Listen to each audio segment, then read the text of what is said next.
Hi, welcome to the first video in my new series that I'm entitling Forgiveness Fallacies.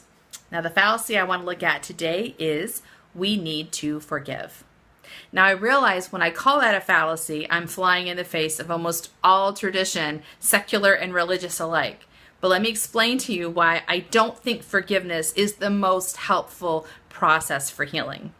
When we focus on forgiveness, we are putting our attention on somebody else, what they did, and how they hurt us, and asking the question of whether we're going to release them from accountability or forgive them.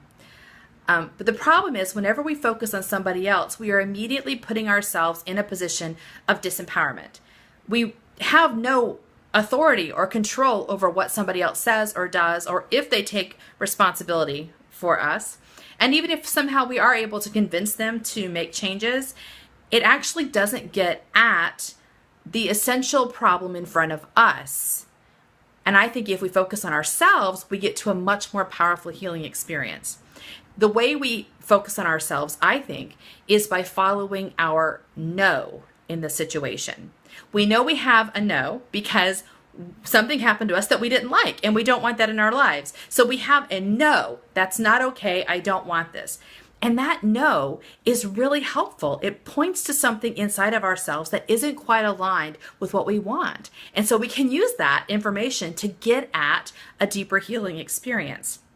So let me give you an example. Let's say you fall in love with somebody and you just pour your heart out for them and you give them compassion and affection and just really serve that love. And that person ends up cheating on you. So now you feel hurt and you feel betrayed and violated, all those things.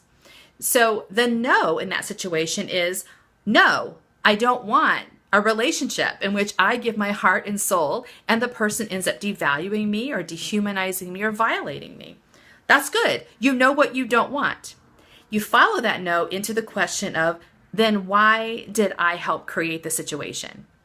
Now, in order for this to work, you have to agree that you're not a victim to your life. And that's challenging when you're in pain. I understand that. But if you think you're a victim to your life, that means all you can really do is respond and deal. What I'm suggesting is that you are not a victim in your life. You are a co-creator in your life. And somehow, even though you don't want this, you have helped to create a dynamic that brought this into your life. So if you know that you helped create it, you can follow that experience to the source. Where is the pattern or the story or the original wound that set this pattern in place? And once you can find that and clear it and heal it, you are free to choose differently. So this is a great opportunity for you to get in touch with something that maybe you weren't even aware of, but now you know it's there because the no is in your face.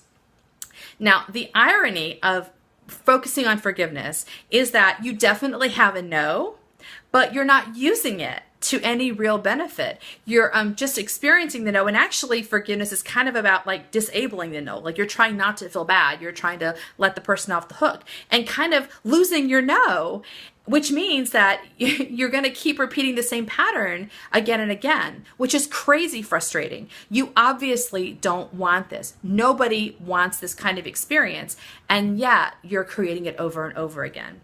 So that's why I think it's really a good idea to not focus on forgiveness when your heart is broken, when you're feeling violated, when you're feeling disappointed, not to go into that victim mentality where it really is kind of whether that other person is going to make it up to you or not, or whether you can just stop feeling bad about it, but instead acknowledging you feel bad, honoring it, and letting it show you where you are hurt so that you can actually make a real change in your life and create the life that matches your deepest desires.